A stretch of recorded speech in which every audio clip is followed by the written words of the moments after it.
Hey, what's up everyone? Welcome back to the channel. So today I'll be talking about Crime 101. This drops later this week for Valentine's Day weekend, but I caught an early Monday screening that came with a live Q&A from the director and a couple of the cast. So this movie follows an elusive thief who is on his last job, but he gets intertwined with this insurance broker who is kind of going through her own bit of moral issues at a crossroads, if you say, trying to make the right call with what she's going through in her work. And then there's also a detective who is set out that he knows that this particular thief is a pattern thief, and he's trying to crack this one down, and he's going through his own bit of crossroads dealing with his work. And these three characters kind of intertwine with one another as we go through this movie. It is rated R, it is 2 hours and 20 minutes, so let's get into this. So starting with the positives of this movie, let's start with the cast, because this is a pretty stacked cast, an all-star cast. We have Chris Hemsworth playing our main character as Davis. Mark Ruffalo is in this movie as well, who plays the detective. We have Halle Berry playing Sharon, who is the insurance broker.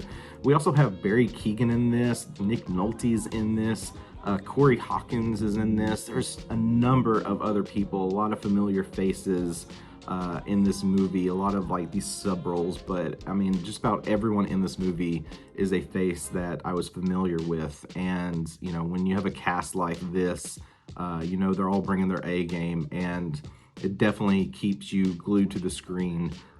Because, you know, very interesting characters, all dealing with their own subset of issues. You know, that's the big thing about this movie, is each of our main characters are going through, you know, like I've said, they're kind of at a crossroads. They're trying to figure out what's best for them in their life and their careers and decisions that they have to make. And some of these characters, you know, do intertwine throughout this movie, and it's quite interesting to see, you know, how this story unfolds as you're getting to know these characters and see how they interact with one another, and you know, what decisions will they make in the end. And you know, the characters are definitely one of the strong suits of this movie. This movie is very well shot as well. This is in LA, so LA itself plays a bit of a character, and I do like movies like that. Last year I really enjoyed Caught Stealing, and Caught Stealing, New York City is where that was filmed, and New York City essentially was a character in itself. And so this movie is one that has a lot of car chase sequences, a lot of people being held up at gunpoint, and it's just, you know, how are they navigating such a busy city, getting in and out and not getting caught, and the way they filmed a lot of those. And even going through the Q&A, like Chris Hemsworth actually did most of the driving in these sequences, which is so cool. And so the whole cinematography, where this is filmed, like how they shot a lot of this, is really, really cool. And you know, it definitely gives you a lot of the vibes that you get from, you know, movies that this plays ode to, such as movies like Heat or Collateral or Thomas Crown Affair. There's definitely a specific style to this that you can tell that, you know, they're trying to bring that style back. And even this movie itself, it plays like one of those movies. This felt like a movie I would watch kind of, you know, back in the early 2000s, and Collateral's like an all-time favorite of mine. And Heat's, you know, a highly praised movie as well. So, you know, this is trying to get into that level.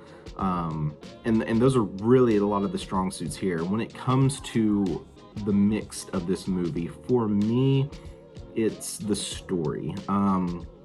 There's quite a bit of the story that I did enjoy, but as I mentioned, there are a high number of sub-characters, a high number of subplots. So there's quite a bit going on, and there is at times where I could see people potentially like kind of getting a little bit lost on what to really focus on, what to pay attention to.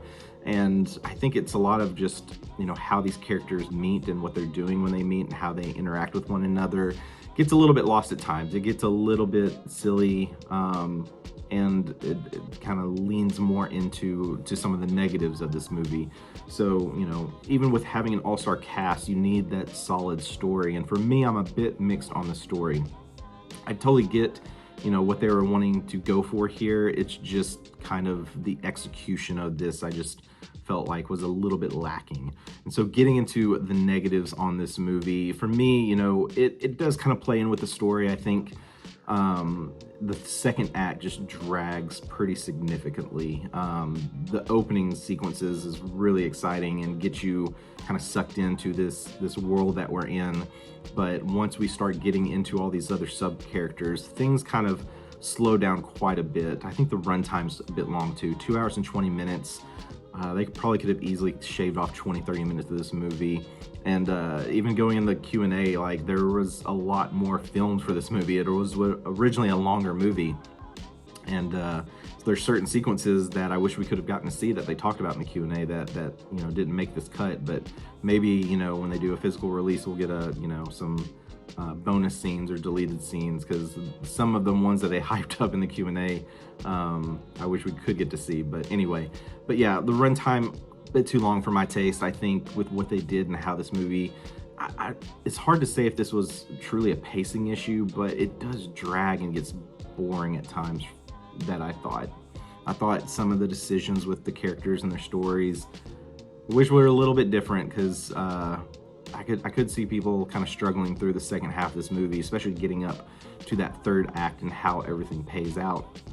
And when we get to that third act and kind of what unfolds and decisions that are made, I am satisfied with the ending. It's just everything in between I just wasn't entirely on board with. And that long runtime, you do feel it, because I know there was one moment it felt like I had already been sitting in this theater for 2 hours, and I was probably at the hour 20 minutes. So I was basically at like the halfway mark, and it already felt like a 2-hour movie. So, you know, more nitpicky things, you know, than anything, because I do think the cast delivers pretty strong performances. And even to that note, like, you know, I'm kind of torn if this was a mixed or a negative, because, you know, our three main characters, the roles that they're playing aren't initially new for them. We've seen them in other movies playing these kind of roles, especially with Mark Ruffalo playing this detective coming off of the Task series on HBO. You know, it's kind of staying in that world. So nothing too new there, but, you know, overall, like, you know, seeing them on screen is incredible, especially like Chris and Mark as Avengers. You know, we've seen them on screen before. So having them on screen together in a different role outside of Marvel is pretty solid. So I think overall, like, Crime 101, it's definitely an enjoyable watch. It's one I could see myself watching again, and I may even give it a higher rating if I ever watched it again. Crime 101, it is the new thriller, thief, heist style movie. Not so much a heist, but, you know, it is a very well executed, planned operation that Chris does throughout his robberies in this movie. But overall, for a Valentine's Day drop, I think it's a solid watch. I can see a lot of people going to see this in the theaters. Overall, I would give Crime 101 a C. Like I said, it's a solid movie. I'm more nitpicky around some things. Again, maybe a second watch, I could probably give this a little bit higher score. But I think the long run time and the weirdly slow paced, how it drags through a good chunk of this movie, just kind of brought it down a bit for me. And I wish we got a little bit more of that heist style thriller chase sequences. I think a lot more of that could have amped this movie up quite a bit. But Crime 101 dropping this weekend along with Wuthering Heights. If you see it, let me know what you think in the comments below. If you enjoy movies like this, what are some of your favorites? List them below as well. Another in the film world, there's circulation of a new Thomas Crown Affair potentially coming out, so that's one. Maybe I'll revisit the original, and then Pierce Brosnan did one as well, so I may go back and rewatch those before this new one comes out.